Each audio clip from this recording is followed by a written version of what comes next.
Okay, so today's episode, guys, I wanted to talk about the different retirement plans that are out there. Now, I'm pretty sure I just lost my young core audience, but this is important even if you're young and growing in your financial journey, because I am talking about the popular 401k plans and the 403b plans. I want to talk about the differences in those and how you can utilize that to help grow your portfolio early on, and some of the benefits that you can take advantage of when it comes down to taxes and things like that. So, like I heard in the intro, this is for educational purposes only. I'm not trying to entice anyone to make any financial decisions or anything like that. I'm just trying to impart some information that can potentially help you in your financial journey. So let's have an overview of the 401k plans. And then we'll talk about the 401 or 403b and the differences are in those. So pretty much both of these plans are considered qualified. Now, for those of you who don't know what qualified means, it means they have tax advantages. So they are defined contribution plans essentially. And what is a defined contribution plan? Essentially, it's a tax deferred type of retirement plan that allow you to put in a fixed amount of your paycheck into these accounts, and the funds are intended to be for retirement. And some of these plans, not all of them, but some of them have a feature that where your company will actually match whatever you contribute. So if your company offers a match on your 401k or 403b, they are essentially giving you whatever you put in there, they're putting in there to help your retirement. So those are very good things to take advantage of, especially when you're younger, when you're working years, you have a lot of working years. That's a really good thing to take advantage of. But like I was saying, the 401ks and 403bs are tax advantage contribution plans that allows you for retirement. And the 401ks and the 403bs are relatively similar. There are some slight differences, but 9 out of 10 times they're going to be for retirement and they're going to be tax deferred. Now, for those of you who don't know what tax deferred means, it's essentially saying you pay taxes later. So instead of paying taxes on the money, the growth of your accounts, when you put your pre-tax dollars in there, you pay the taxes when you withdraw. And the reason why they allow you to be tax deferred, because the ideal is when you retire, you'll be in a lower tax bracket, and that will help you when you have to pay taxes on the withdrawals in retirement. But the good thing about tax deferment means you can actually take your contributions. Now there is a certain amount. You can't just put 100% of your check in your 401k. There are limits, but we'll get into that a little later. You can actually take some of your contributions and deduct them from your taxes. So instead of paying taxes now, you defer them until you get older. So that's what tax deferment means. And typically, they're taxed as ordinary income. So, whatever you take out, it will be taxed like a paycheck. And like I said, the ideal is you'll be older and you'll be in a lower tax bracket. And 403bs are very similar. The only difference is they're not for public or private corporations. Private corporations are like, your basic companies or basic corporations. These are more designed for public schools, tax exempt organizations, some ministers, like governments and things like that. So, these are basically their 401ks. So like I was saying, they're virtually kind of similar. Just up instead of 401 is 403, instead of K is B. And the reason why they have those names is because those are the tax codes. So it's just easier just to call them by that. So your 401 or 403Bs are, like I said, school teachers, administrator, government employees, nurses, doctors, things like that. Not, they're not going to have 401ks, they have 403Bs. But there are income limits to participate in a 403B. Like I said,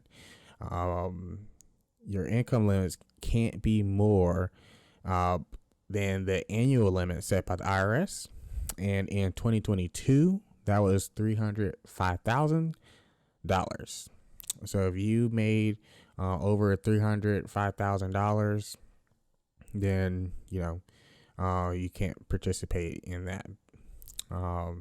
So the main difference is basically what I just said. So there's not really much. They're considered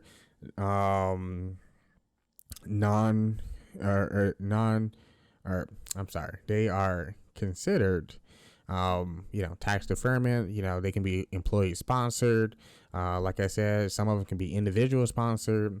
Talking about 403Bs, and sometimes they offer matches, sometimes they don't.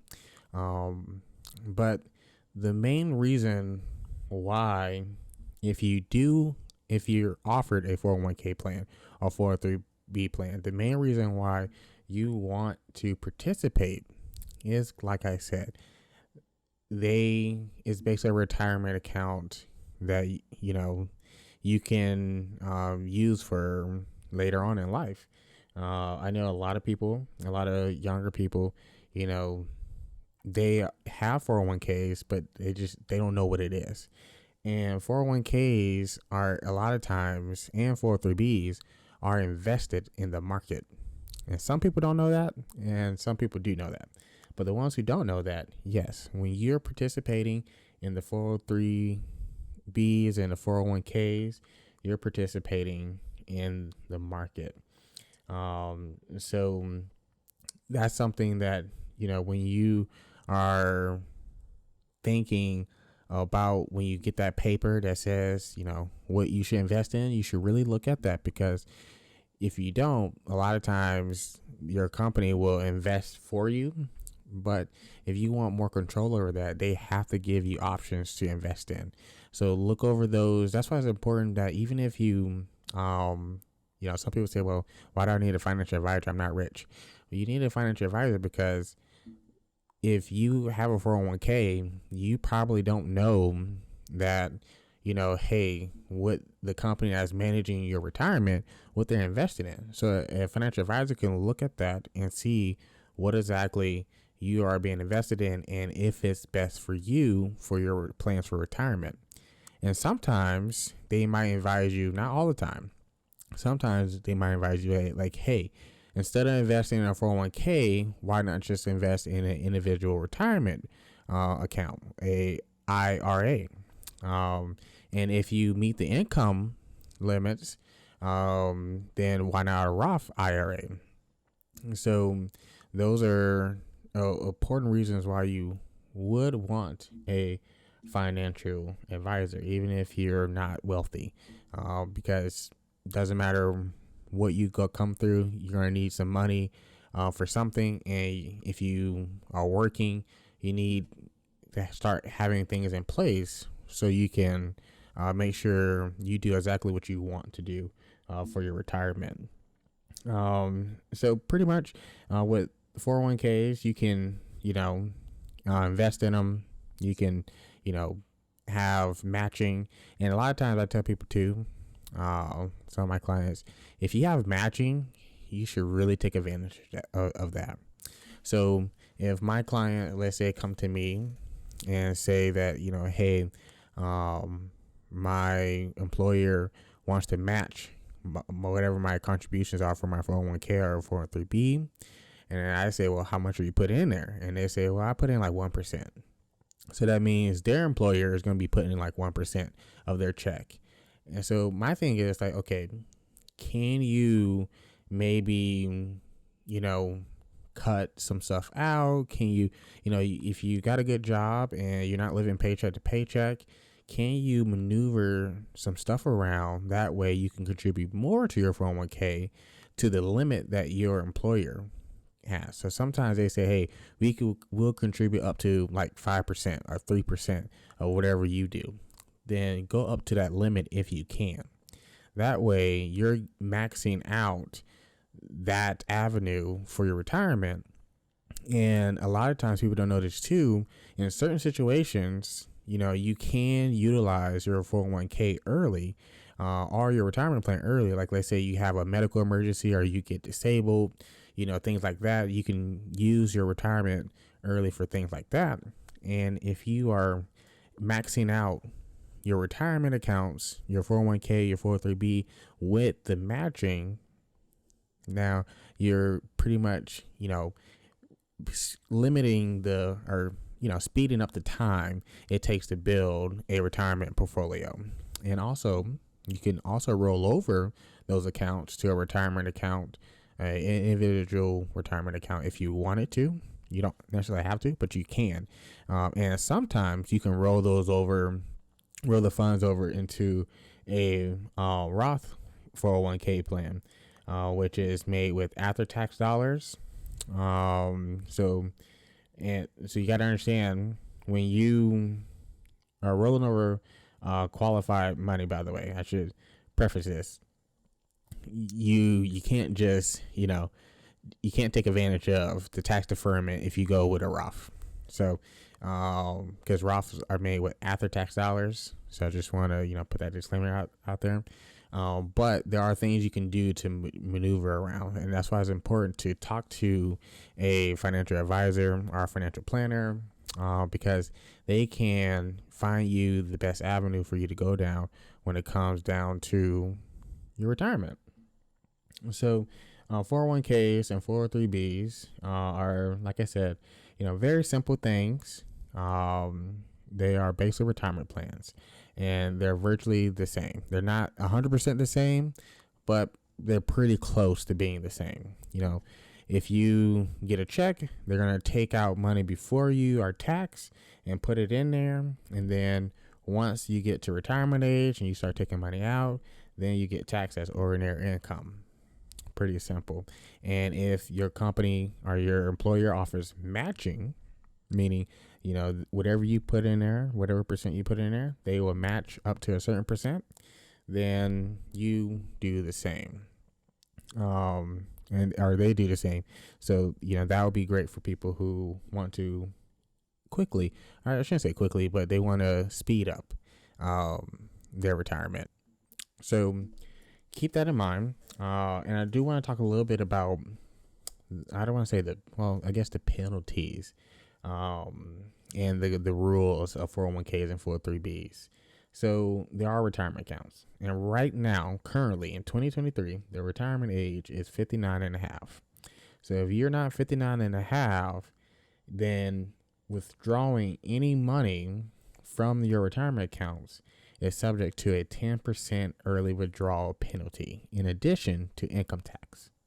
So keep that in mind. Like, if you just taking money out to loan it to a cousin or something like that, and you're not 59 and a half, then you got to pay ordinary income taxes on it, and you're subject up to a 10% fee, and that goes for retirement accounts, not just the 401k, not just the 403b. You're talking about the Roth. You're talking about the Roth IRA, the Roth 401k, the regular IRA. All those things, carry that penalty. Now, there are some differences for when it comes down to a 401k and a individual retirement account, which I'm going to talk about in a second. But also one of the questions that I get asked a lot, hey, if I leave my job, what happens to my 401k? Well, there are typically a few options that they'll give you. So you can do one or two things, or not one or two things. You can do a few things. You can withdraw the money, and keep in mind what I just said earlier, that if you're 59 or if you're not 59 and a half, you're subject to that 10% early penalty and income tax. So, you can do that, or you can roll the money into, like I said, a IRA, or you can leave the money in your previous employer's plan, or if your new employer offers 401k plan, you can move that money to your new employer's plan. So like I said, there's a few things you can do with these retirement accounts. 9 out of 10 times, I recommend, depending, like let's say your old employer offers matching. So they'll give you money for, participating in the retirement plan, and your new employer does not. Well, you could just roll it over into a individual retirement account, save money on fees, and pretty much do it yourself. Or you can have your advisor or your money manager do it for you as well. Like I can set up for my clients 403bs and 401ks, but I can also set up individual retirement accounts and Roth accounts for them if they need to. And, I'll be deciding or, helping them figure out the best decision to make in a situation like that. But there's flexibility. And if you don't have an advisor, then how do you know, what can you do and what can't you not do? So I want to talk a little bit, not a little bit. I really want to talk about the bulk of Roth IRAs and individual or regular traditional IRAs. And they're really, really useful. So one of the things that a lot of people don't understand is you can have a 401k, you can have a 401(b), or let's just say 401(b). You can have a 401k and a 403b. Not saying you can have both of them at the same time, because you're going to be, technically, okay, I don't want to get into the technicals. Yes, you can have those different accounts, but you can also have a traditional or a Roth IRA to add. So let's say your employer doesn't offer, if your employer doesn't offer a 401k plan, then, you can get a traditional IRA or a Roth IRA. So let's talk a little bit about that. So let's start with the traditional IRA. So like I said, if you wanted to, yes, you can do your traditional IRA and you can do your 401k. They both provide tax deferral benefits. So if you have a traditional retirement account and you put money in there, then you can deduct you can deduct that income or that money from your current year's taxes. And then when you withdraw the money after your retirement, then once again, it'll be taxed as ordinary income. And some people might say, that sounds like a lot of savings for retirement.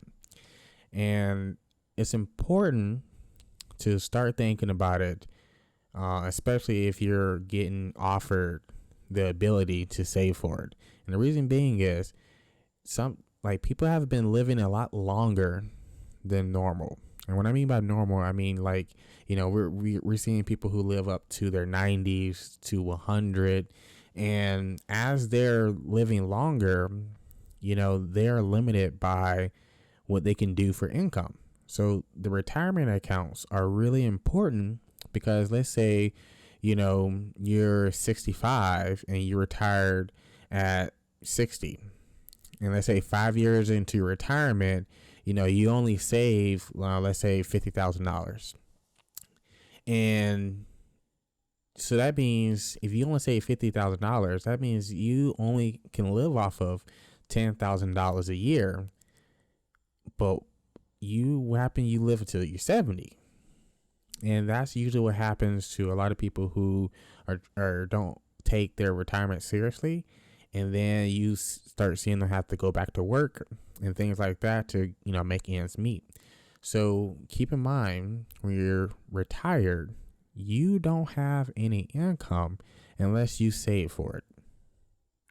So when your last day of work and the next day is going to be retirement, you're not going to get paid from your job because you're not working there anymore.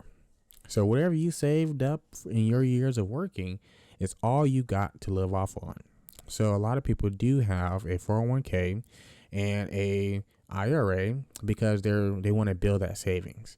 Now, could you, if your company offers a 401k, participate in it?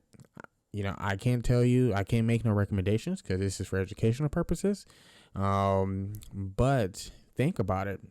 If you're being offered a 401k, and especially if it's batches, they do majority of the work for you. All you gotta do is just do your job and they take it out for you. But once you get to a certain age, once you're getting close to retirement, then you might want to think about, hey, maybe I should, add more to my retirement now. So you don't have to, go out at like 20 and then fill up your 401k and fill up your retirement account. You don't have to do that.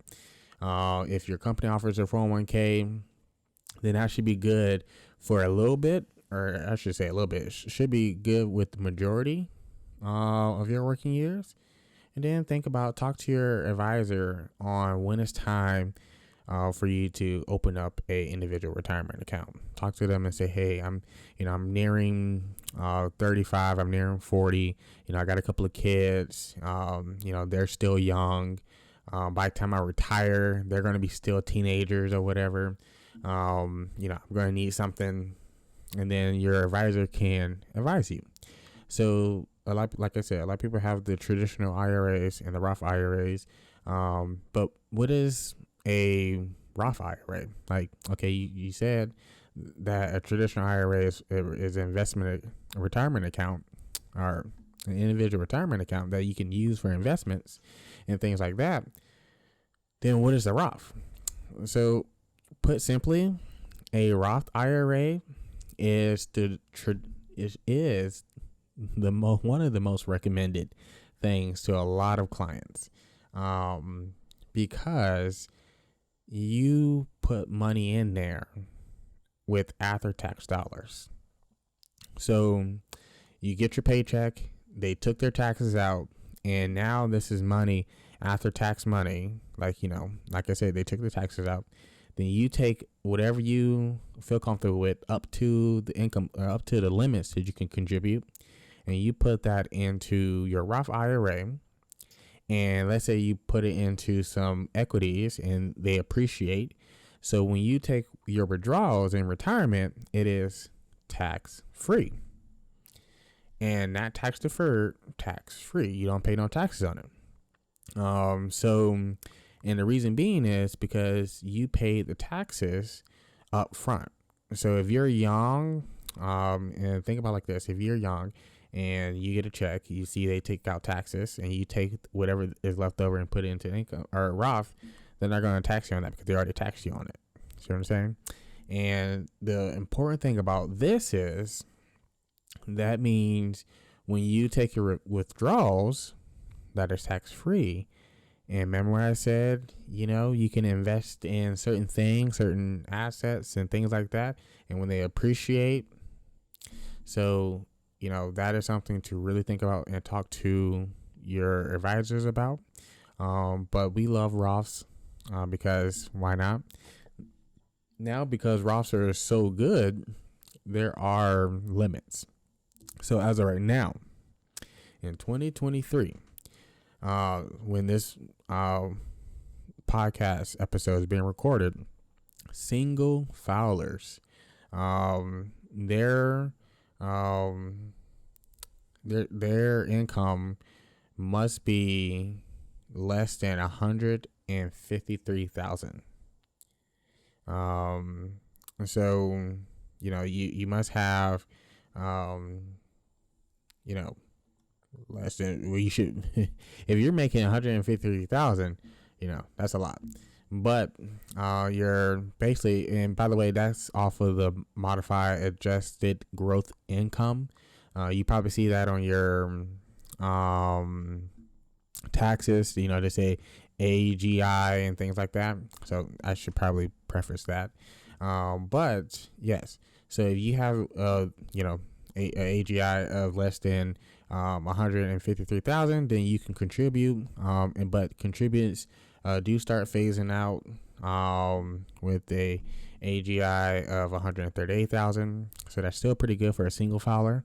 If you're a married couple, it's 222 or 228,000. And once again, is they start phasing out. The contributions phase out starting at 218,000. So what that basically means is, your contributions will get lower the more money you make until you hit that threshold. And one of the things about the traditional IRAs is they have a minimum distribution requirement. So what does that mean? So basically, you are required to take out distributions when you have a traditional IRA, and I believe it starts at 73 years old. So I know that's older. So I know people are like, well, but some people got 401ks, other accounts, other brokerages that they are taking money from, Social Security, and they might not have a lavish lifestyle, but they still have a traditional IRA. And so that is why, yes, you can get up to 73 without touching your IRA if you, really saved up for retirement. But you have to take out money once you reach that age by April 1st, following the year you hit 73. So sometimes people don't want to do that. They're like, I don't have a lavish lifestyle. I don't need more income, and I don't want to just be taking money out just because, especially if it's in investments and things like that. I don't want to have to do that. But the thing about the Roth IRAs, there is no required minimum distributions. So, you can withdraw the money whenever you want.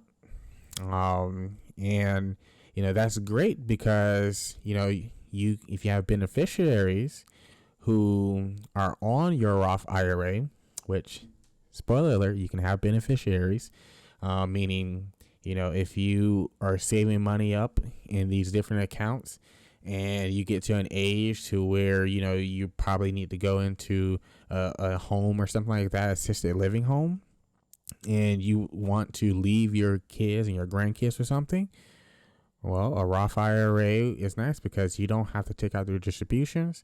And guess what else? Well, they don't owe taxes on the withdrawal because you paid the taxes up front. So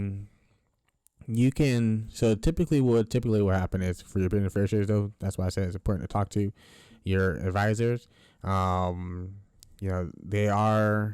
would have to roll over the account into, they'll have to roll over the account. So the account, it can't be in your name, but they're taking money out.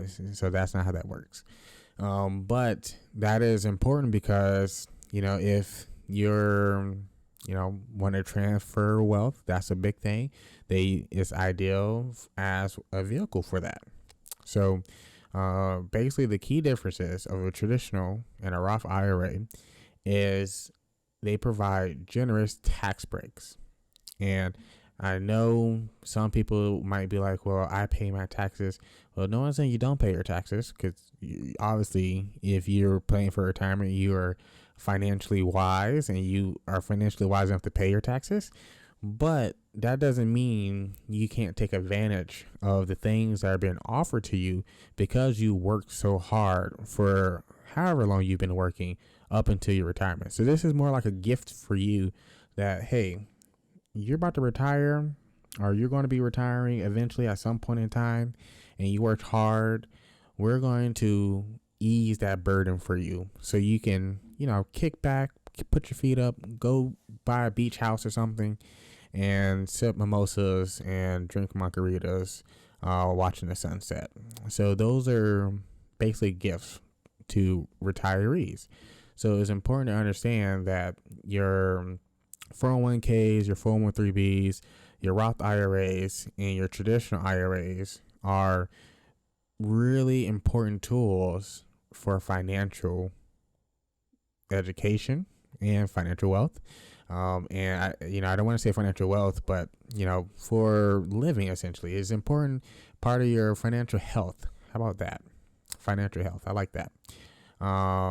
So like I said, they're excellent tax breaks for both the traditional and Roth IRAs. But the traditional is pre-tax dollars, meaning you haven't paid the taxes on them, but you're going to pay them when you're older. When you have to start taking withdrawals. And a Roth, you put money in there after you pay the taxes, and then when you take your withdrawals, the you're tax free. So those are really nice. The traditional do have a requirement to withdraw money at a certain age. The Roth do not. So that's nice. But the Roth do have income limits where, if you make a certain amount of money, you're not going to be allowed to take advantages of those provisions. Now, if you do want to withdraw your money early, goes for a lot of things. If you become permanently disabled, you can, you don't have to worry about that, penalty and things like that, because there's a reason behind it. You're not just doing it just because. If you pass away, that's another one, but the money is given to whoever is on your beneficiary, which is important, guys. Please make sure you have beneficiaries on all your accounts, your bank accounts, your brokerage accounts, your retirement accounts, anything when it has to do with money and accounts. Make sure you have a beneficiary on all of those accounts. Like I said, and you can use the money up to $10,000 maximum for a first time home purchase. So you can do that as well.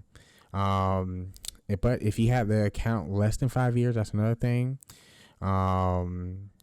Let's say you got the account when you're 59 and a half. Well, you have to have the account for at least 5 years.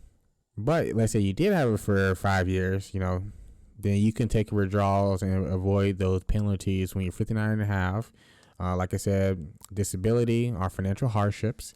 You can, when you're beneficiary, make withdrawals. You can first time home purchase and certain medical costs.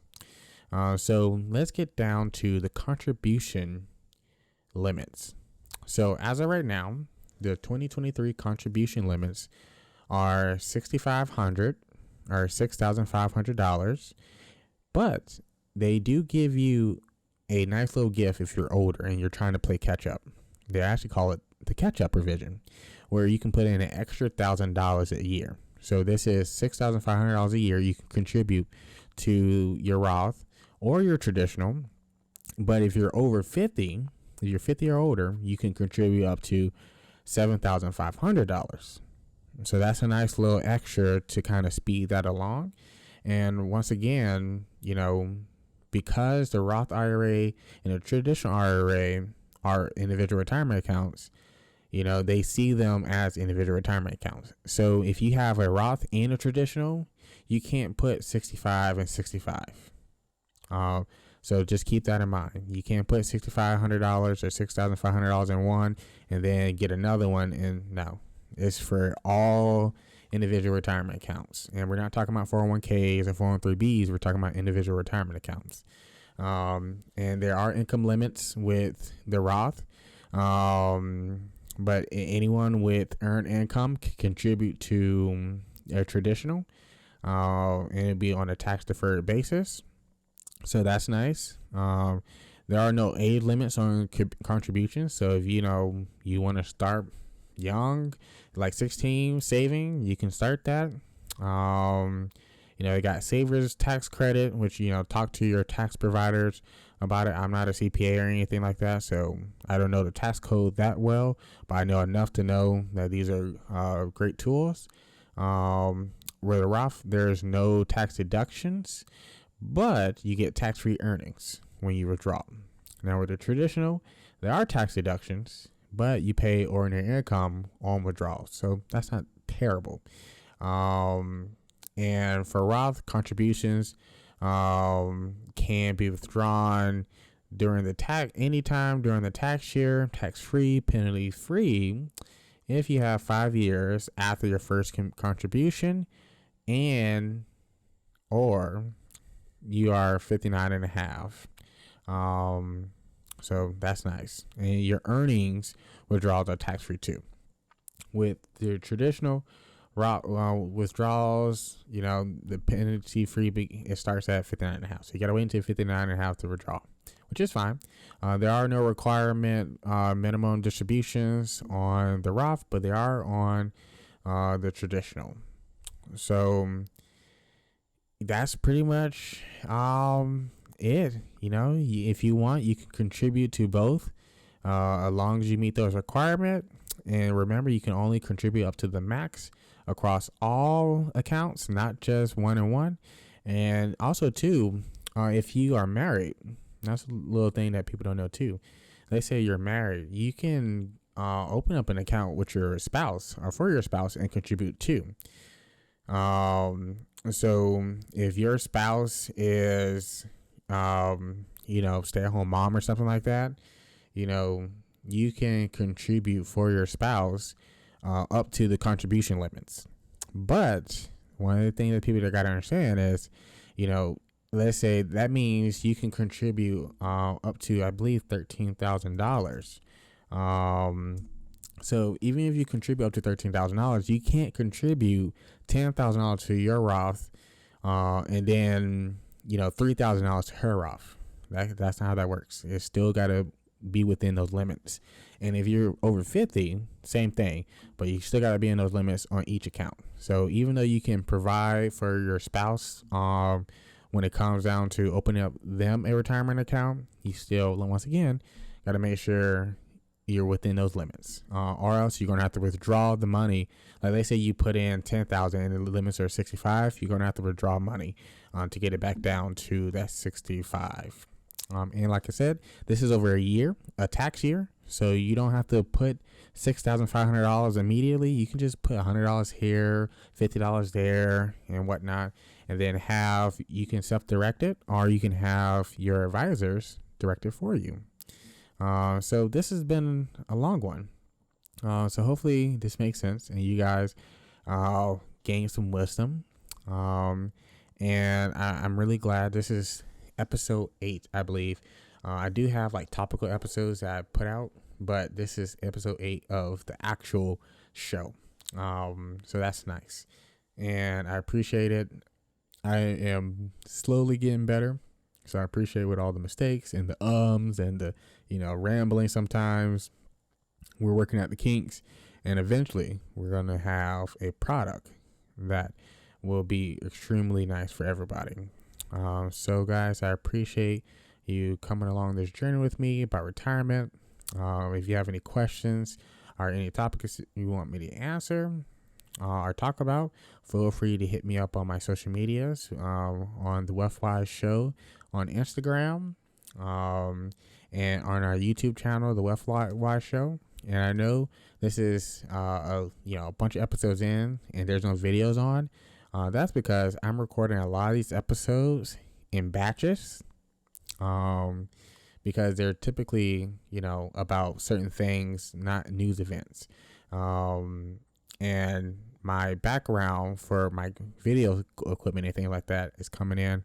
So eventually, maybe my topical videos will have, or my topical episodes will have videos added along with it that you can watch on YouTube.